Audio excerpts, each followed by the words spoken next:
नमस्कार. मी Dnyaneshwar Khandu Chikhale, tool and die maker निर्देशक, श्री साईबाबा ITI शिर्डी. तर आजच्या या व्हिडिओच्या माध्यमातून आज आपण फाईन ब्लँकिंग संदर्भात माहिती पाहणार आहोत. ब्रश टूल किंवा डायच्या साहाय्याने इस्पाटचं उत्पादन केलं जातं. त्यामध्ये ब्लँकिंग, पिअर्सिंग, बेंडिंग, ड्रॉईंग. तर आज आपण फाईन ब्लँकिंग या चॅप्टर संदर्भात माहिती पाहणार आहोत.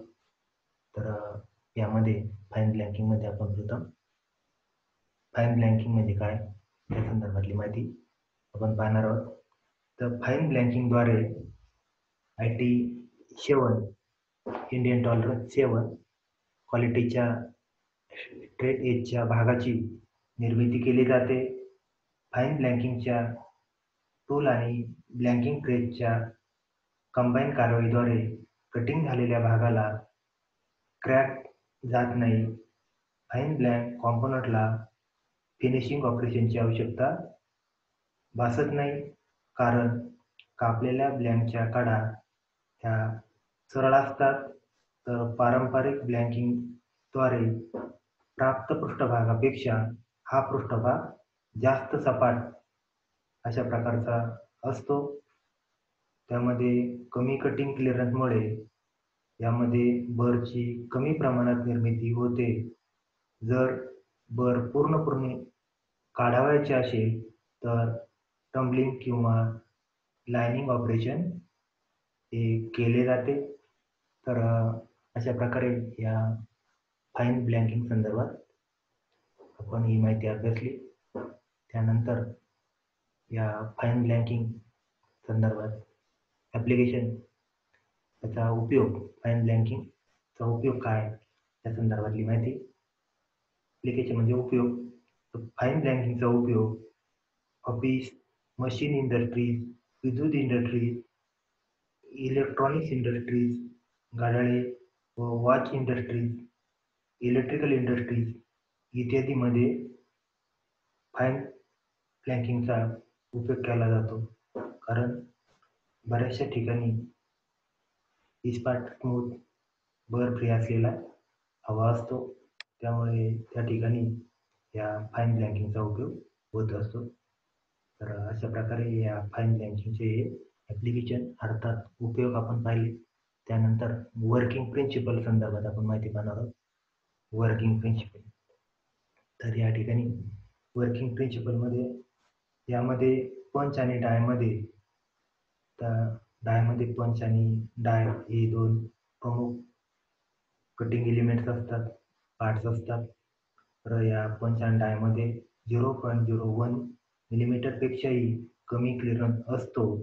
म्हणजेच अतिशय कमी क्लिअरन्स या फाईन ब्लँकिंगमध्ये असतो.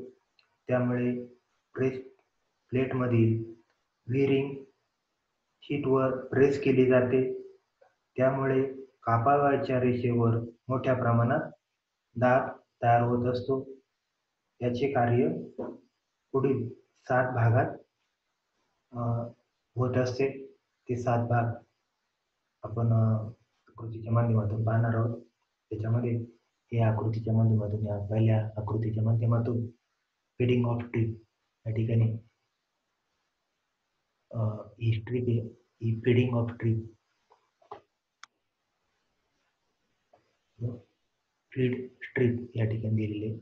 प्रथम टायमध्ये स्ट्रीप फीड केली जाते. त्याच्यानंतर दुसऱ्या भागामध्ये या दुसऱ्या आकृतीच्या माध्यमातून locating and pressing with V ring, locating and pressing with V ring यामध्ये locating and pressing with V ring, त्याच्यामध्ये blanking and tensioning the ejector, त्याच्यामध्ये हे दोन मुद्दे. त्याच्यानंतर तिसऱ्या भागामध्ये strip go along with the punch, strip goes along with the punch म्हणजे ह्याच्यामध्ये हिस्ट्री ह्या पंच बरोबर वर जाते ऑपरेशन झाल्यानंतर या ठिकाणी. तर इथे दिलेले आहे the strip is lifted by the punch. जे मधला जो पंच आहे हे चिंगलाईन दाखवलेलं, त्या ऑपरेशन केल्यानंतर ती स्ट्रीप वर जाते असं दाखवलेलं आहे. त्यानंतर पुढच्या आकृतीच्या भागामध्ये या ठिकाणी द कॉम्पोनंट इज इजेक्टेड. त्या ठिकाणी हा जो कॉम्पोनंट आहे हा इजेक्ट केलेला आहे, बाजूला टाकलेला दाखवलेला आहे. म्हणजे कॉम्पोनंट म्हणजे तयार झालेला पार्ट हा बाहेर काढला जातो असं त्या ठिकाणी दाखवलेले, म्हणजे कॉम्पोनंट इजेक्टेड. पाचव्या आकृतीच्या माध्यमातून आपण समजून घेणार आहोत स्ट्रिपिंग. त्याच्यामध्ये स्ट्रिपिंग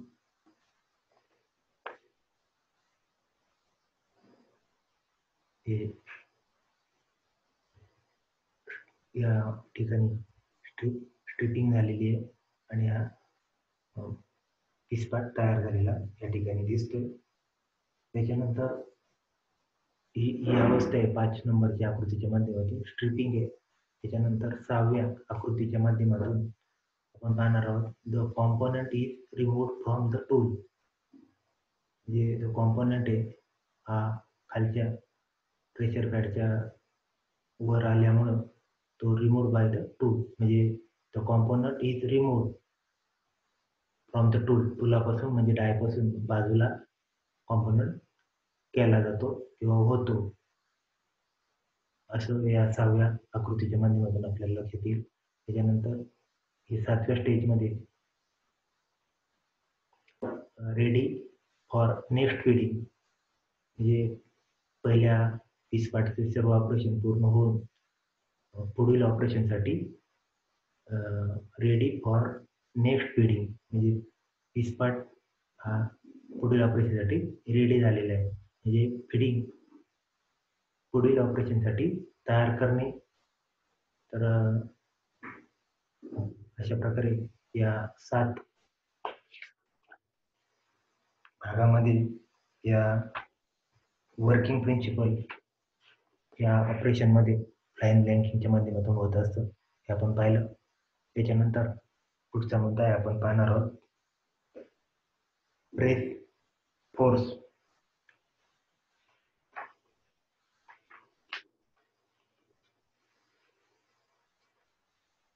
या ठिकाणी प्रेस फोर्स. तर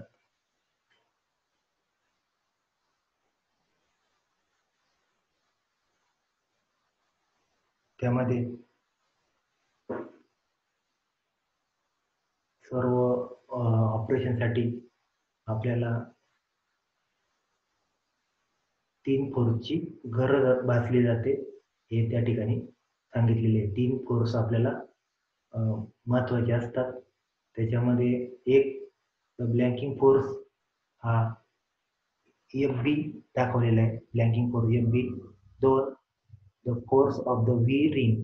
the force of the V ring FR या लेटरने दर्शवलेला आहे. आणि तिसरा द काउंटर फोर्स FC.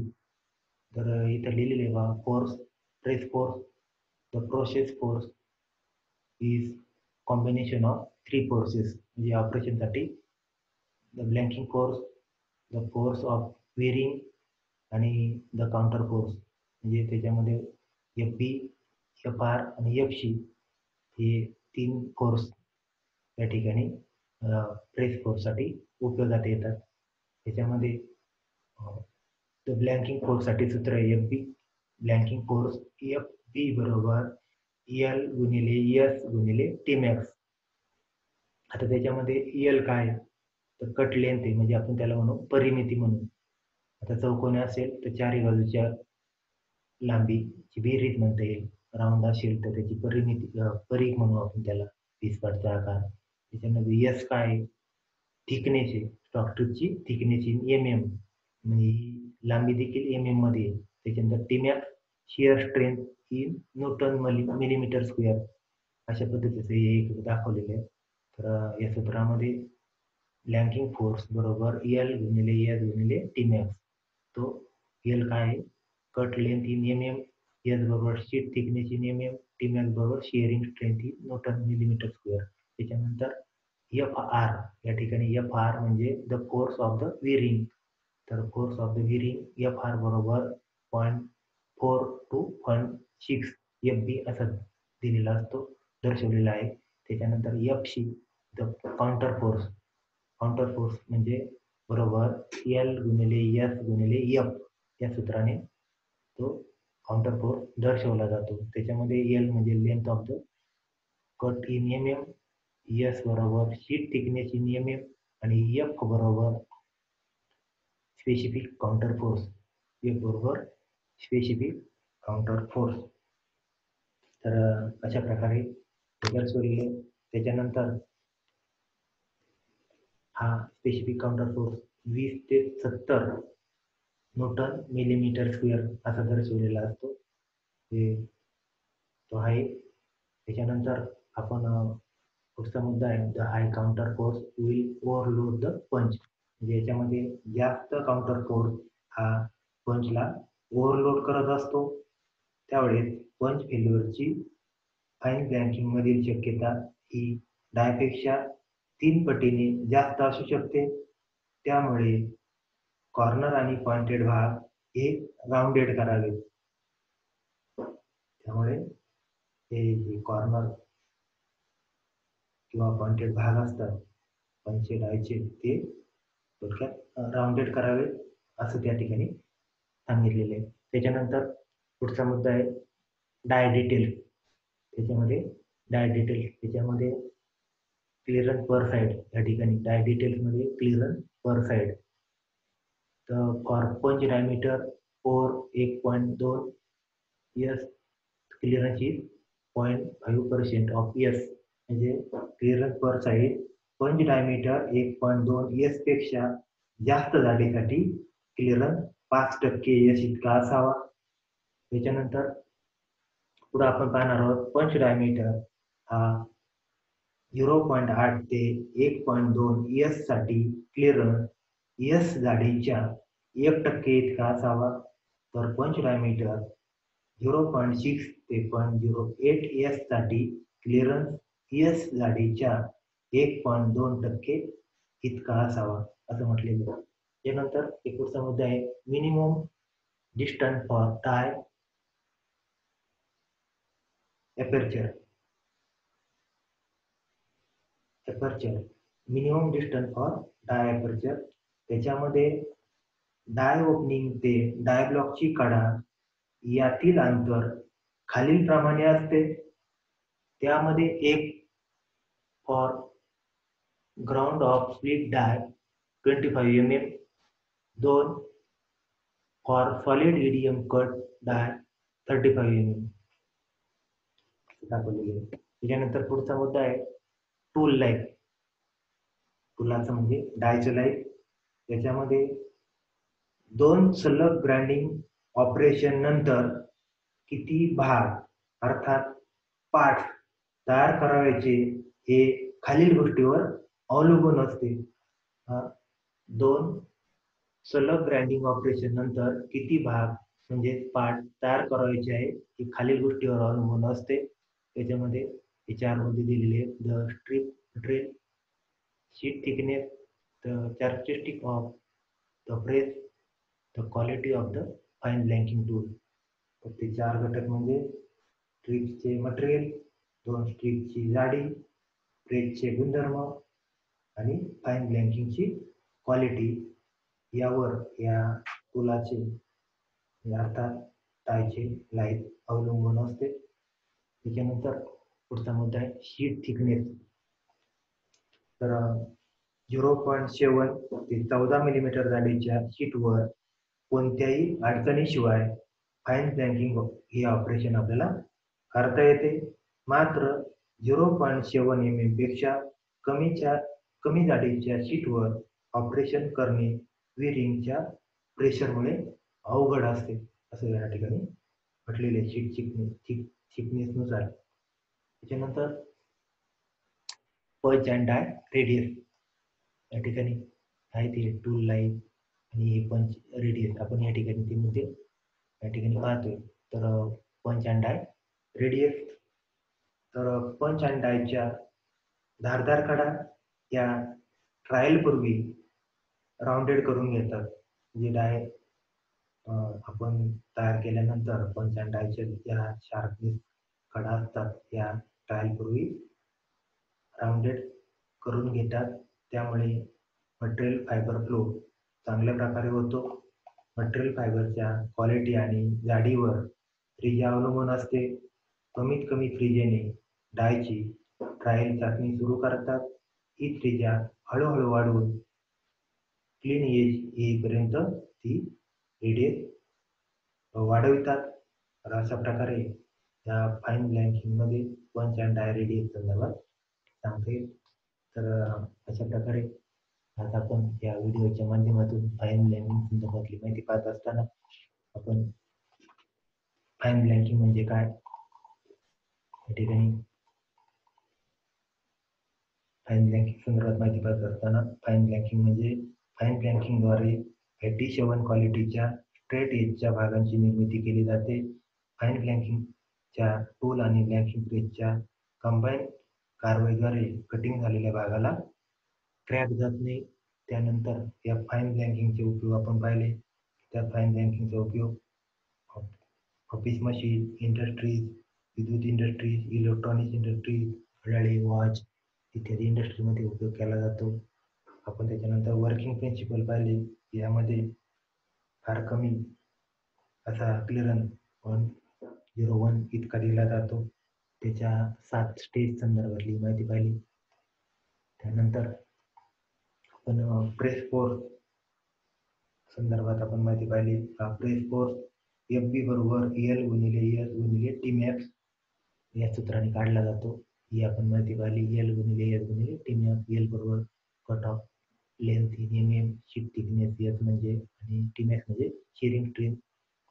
त्याच्यानंतर डाय डिटेल त्याच्यामध्ये clearance per side, minimum distance for die aperture, tool life, sheet thickness, punch and die radius इत्यादी संदर्भातली माहिती पाहिली. तर हा ब्लँकिंग आपण हा जो फाईन ब्लँकिंग संदर्भातला व्हिडिओ पाहिल्याबद्दल आपले मनपूर्वक धन्यवाद.